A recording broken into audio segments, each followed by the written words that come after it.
مع كل طلعة نهار ناس بتبتدي يومها، وهيئة السكة الحديد بتمد ايديها اللي وصلته من كل حتة في مصر مجانا ايدين بتفتح بيبان لهيئة النقل العام اللي بتساعد وتساند مجانا. ايدين اتجمعت علشان مستقبلك انت. كل واحد عمل اللي يقدر عليه. للمترو اللي خصص اشتراكات مجانا لكل طفل في المستشفى.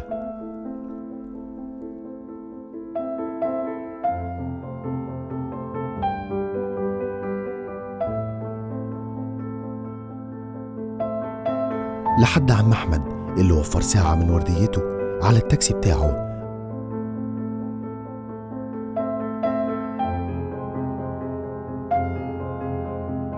للجهاز اللي جه تبرع علشان يعالج ويخفف بإذن الله.